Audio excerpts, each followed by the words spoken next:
Naku po, mainit na balita ngayon dito sa Middle East pa rin mga tol. No? Nag-anunsyo ang Islamic Resistance in Iraq. Ayon dito sa title ng balitang panonoorin natin, nag-anunsyo sila ng 10 milyong dolyar, $10 million reward para sa pagpaslang o pagpatay kay Trump, sabi rito sa title. Naku po, samahan ninyo ako mga kapatid, pag-usapan natin to. Audio Jungle.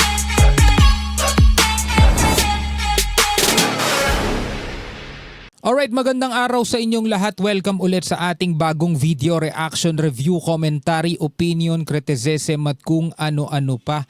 Halos o mahigit isang linggo na rin ata ang nakakalipas mula nang magkaroon muli ng bakbakan dito sa Iran dahil sa mga serye ng pag-atake ng Amerika dito sa Iran, bilang tugon daw yan sa mga pag-atake naman ng Iran dito sa 3 barko na dumaraan sa Strait of Hormuz. At ayon din sa mga balita ay wala ring tigil mga tol ang Iran sa pagbakbak din, no, sa mga US military bases dito sa mga Gulf nations.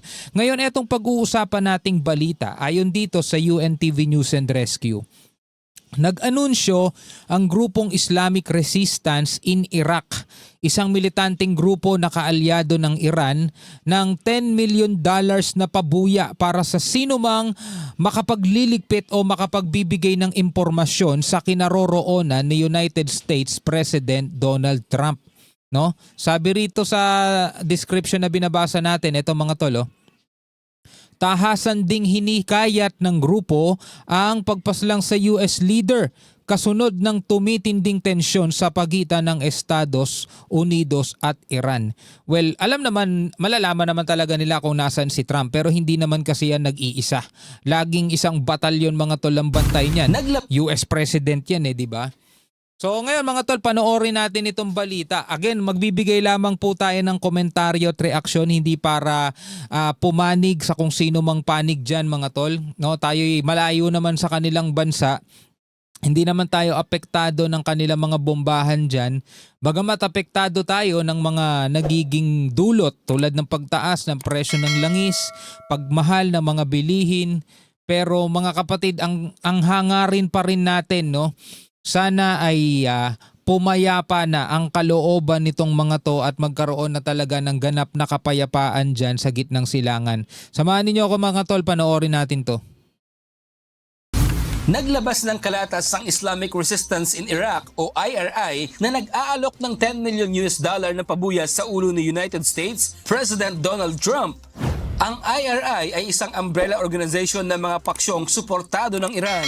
Ang $10 million bounty ay para sa sinumang makapapaslang sa US leader. Ayon sa kalatas, iginiit ng grupo ang partisipasyon ni Trump sa drone strikes noong 2020 na ikinasawi ni Quds Force Commander Qasem Soleimani at ng Iraqi leader na si Abu Mahdi al-Muhandis.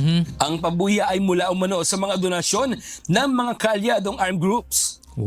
Ikinagalit ng IRI ang tila pagmamalaki pa ni Trump sa pagpaslang kay Soleimani sa harap mismo ni Iraqi Prime Minister Ali al-Zaidi. Tiniyak ng grupo na magre-resulta ito ng kahihiyan sa gobyerno ni Trump. So talagang galit itong mga to, no, kay Trump, kasi mga tol, tindi rin naman kasi ng mga pinaggagawa ni Trump no?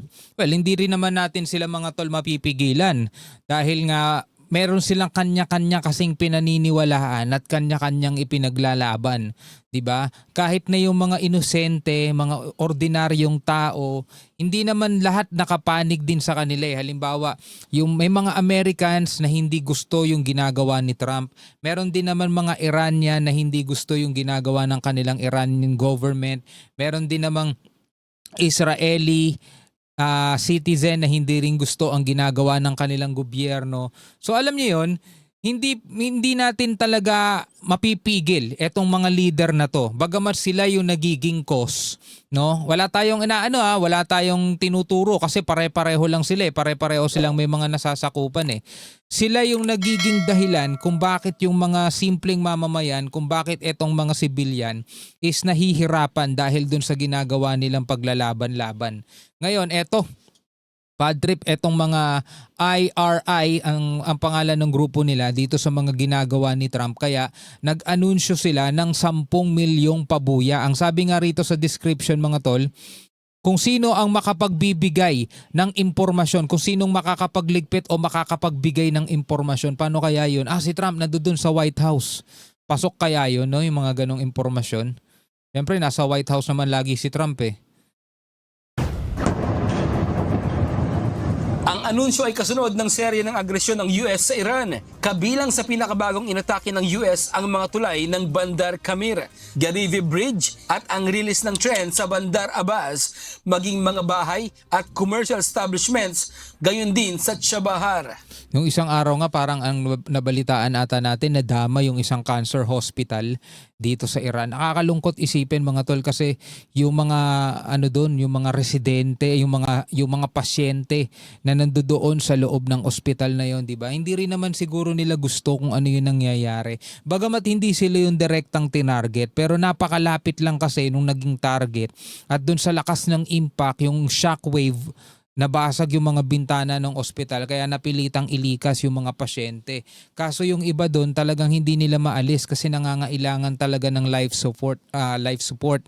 Kawawa naman yung mga yun. Pinuntirya rin ng US ang civilian airport ng Iran Shaher at ang pag-atake sa 3 barko ng Iran sa Strait of Hormuz. Bilang ganti naman, nagsagawa ang Iran ng paglunsad sa mga base ng Amerika sa mga teritoryo sa Middle East. Ito yung mga ganti ng Iran.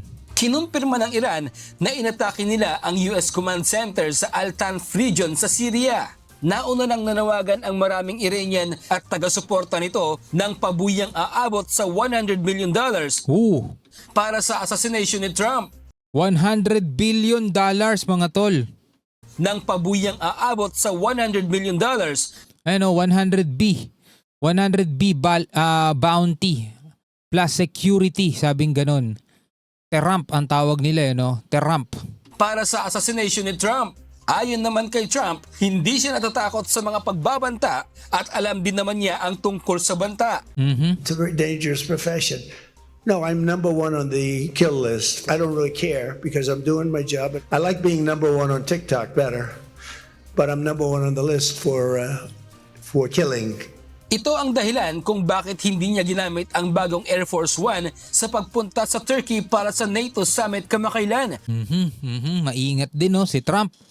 Alam ko may nagregalo sa kanya ng eroplano mga tol, pero instead na yun ang gamitin, ginamit niya pa rin yung trusted niya, yung matagal na nilang ginagamit na Air Force One. At agad siyang lumipat sa lumang Air Force One dahil sa ulat na sa Turkey siya papaslangin. Bradley Rub. Pero syempre mga tol, US President to. Yung intel niyan, kumbaga may access siya sa lahat ng mga na secret, intel, intelligence report, may access yan. Saka protektado yan, bilyong dolyar din ang ginagamit ng Amerika para protektahan ang kanilang presidente, mga tol. Lalo na yung vice president niya is hindi naman niya hindi naman niya kaaway, bagkus kaalyado niya yun, mga tol. Kaya siya doon, kumbaga parang panatag siya doon sa bagay na yun kasi walang mga agaw ng posisyon niya. Pero pa rin, napakadelikado pa rin talaga ng posisyon, yung ganyang posisyon. Kasi tingnan nyo yung supreme leader nga nauna di ba? Dahil doon sa ginawa nitong Israel at saka nitong Amerika. Tapos nagsabi o nagsalita si Mojtaba na ipaghihiganti nila, sabi vengeance is yung demand ng kanilang nation at kailangan daw matupad yun. So alam din ni Trump ngayon yung kanyang kinahaharap, pero hindi daw siya natatakot kasi ginagawa lang naman daw niya ang kanyang trabaho. Anong inyong masasabi tungkol dito mga tol? Pwede kayo magbigay ng komentaryo sa ibaba. Hanggang sa muli, peace out.